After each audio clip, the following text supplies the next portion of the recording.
এবং এরা কিন্তু একেবারে ওই যে শুটার বলা যায়, বিভিন্ন জায়গায় সন্ত্রাসী কার্যক্রম থেকে শুরু করে চাঁদাবাজি সকল কার্যক্রমে তারা ওস্তাদ। তারা ওই রকম সিম ইউজ করে না, সব বিদেশি নাম্বারগুলো ব্যবহার করে, অ্যাপসের মাধ্যমে তারা কথা বলে। ডেভিড ইমন বা সন্ত্রাসী ইমন, এই যে তাকে যে ধরা হলো, তো এই ধরার পিছনে আসলে অনেক কাহিনী আছে। জাস্ট ছোট করে 1 মিনিট আমি একটু বলি যে তারা কিন্তু অত্যন্ত ধুরন্ধর এবং খুবই চালাক, এবং তারা কিন্তু কোনো নেটওয়ার্কের বাইরে থাকে বলা যায়। যে তারা ওই রকম সিম ইউজ করে না, সব বিদেশি নাম্বারগুলো ব্যবহার করে, অ্যাপসের মাধ্যমে তারা কথা বলে। এইটার ভিতরে ঢুকে কাজ করা এত সহজসাধ্য বা একদিনের বিষয় বা 2 দিনের বিষয় না, এটা অনেক দীর্ঘদিনের বিষয়।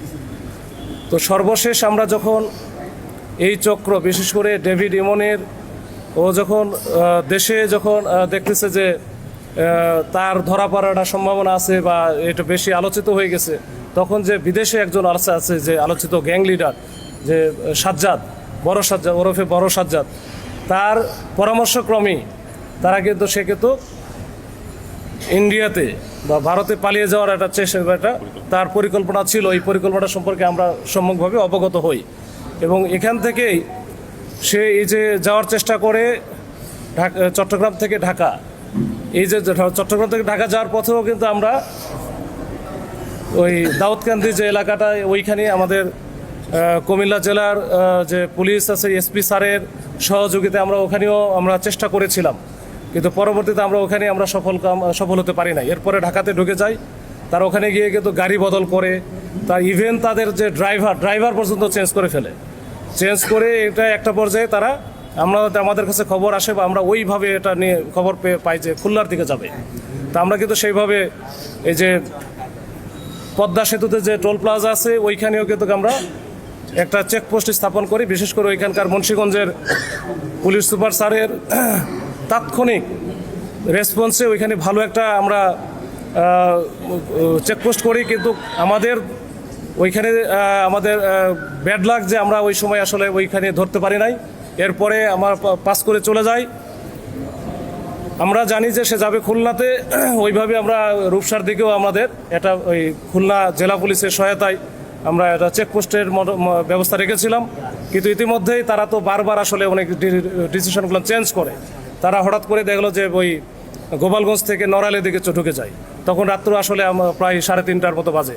তো এই সময় আসলে আমরা তখন কুল পাই নাই। পরে নড়াইলের এসপি স্যারকে আমি ফোন দিয়েছিলাম, পরে আমি ওইখান থেকে বের হয়ে গেছে। এরপরে যশোরে এসপি স্যারের সাথে যোগাযোগ করে ওইখানে লাকিলি স্যারকে আমি পেয়ে গেছি, এবং স্যার একেবারে প্রথম কলেই ধরেছেন, এবং সাথে সাথে আমাকে একটা টিম অ্যাসাইন করে দিয়েছেন বা আমার সাথে ট্যাগ করে দিয়েছেন। আমি ওই টিমকে সার্বক্ষণিকভাবে সহায়তা করে এবং কোথায় কি যাচ্ছে আমরা সব আপডেট দিয়ে, আপনারা জানেন যে যশোরে যে ঝমঝমপুর এলাকা, ওইখানে মোটামুটি ভোরের দিকে 5টা বা এরকম 5:15টার দিকে আমরা কিন্তু এই যে ডেভিড ইমন সহ আরও 3জন, মানে সব মিলে 4জনকে ওখানে গ্রেপ্তার করতে সক্ষম হই। এবং আমাদের টিমটা পিছনেই ছিল। তো ওখানে গিয়ে আমরা পরবর্তীতে শনাক্ত করতে পারি যে ডেভিড ইমন সহ আরও যে 3জন আছে, সবাই আসলে তারা ক্লোজ অ্যাসোসিয়েটস, এবং এরা কিন্তু একেবারে ওই যে শুটার বলা যায়, বিভিন্ন জায়গায় সন্ত্রাসী কার্যক্রম থেকে শুরু করে চাঁদাবাজি সকল কার্যক্রমে তারা ওস্তাদ। এরপরে আমরা ধরার পরে ওখান থেকে আমরা নিয়ে আসি। যদিও একটু আমাদেরও হয়তো বা ব্যাড লাগেই বলা যায় যে ওখান থেকে যখন ধরার পরে এই বিষয়গুলো হয়তো বা যে কোনো কারণেই হোক, এটা বাইরে একটু প্রচার হয়ে যায়। তো যেহেতু অনেকগুলো সংস্থা, অনেকগুলো বিষয় জড়িত ছিল, সাংবাদিকেরাও তৎপর আছে, তো এই বিষয়গুলো প্রচার হওয়ার পরে আমাদের যে এই যে অপারেশনের পরবর্তী যে কার্যক্রমগুলো আমাদের জন্য একটু কঠিন হয়ে গিয়েছিল। এবং আমরা কিন্তু তারপরে আমাদের আরেকটা টিম যেটা নোয়াখালীতে অবস্থান করতেছিল, এই টিমটা যখন চারিদিকে ওই যে আপনার টিভির স্ক্রলে আসতেছিল যে শীর্ষ সন্ত্রাসী ডেভিড ইমন গ্রেপ্তার, তখনই কিন্তু আমরা আসলে কুল না পেয়ে দ্রুত কিন্তু ওই যে নোয়াখালীতে কোম্পানিগঞ্জ এলাকায় আমরা আরেকটা অভিযান পরিচালনা করি। তো সেখানে আপনারা জানেন যে এই যে রাউজান বা ফটিকছড়ি ওই এলাকার যে আরেকজন শীর্ষ সন্ত্রাসী এবং কুখ্যাত, যার নেতৃত্বে মূলত ওই এলাকায় প্রচুর হত্যাকাণ্ড থেকে শুরু করে চাঁদাবাজি বিভিন্ন ঘটনা ঘটেছে।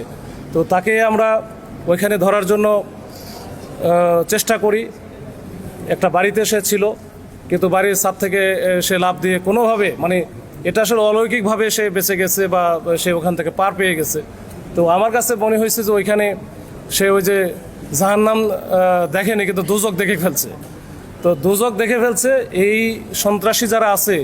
আমার যে মেসেজটা, যে এই চট্টগ্রাম অঞ্চলে এইখানে এই অপরাধ করে, সন্ত্রাসী করে, হত্যা করে, চাঁদাবাজি করে পার পেয়ে যাবে, এরকম হওয়ার কোনো সুযোগ নাই।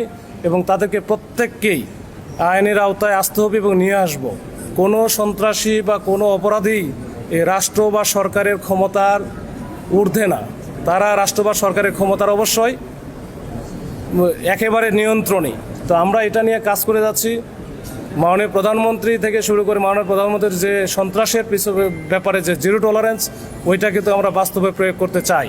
এবং এইটা যেই হোক, এই সন্ত্রাসীরা, আমি জানি যে এই সন্ত্রাসীদের যে নেটওয়ার্ক, শক্ত একটা নেটওয়ার্ক ছিল একবার বিদেশ থেকে যেটা পরিচালিত হচ্ছিল, বড় সাজ্জাদ বাহিনী থেকে শুরু করে, এই যে তাদের যে এটা আমরা আস্তে আস্তে কাজ করছি।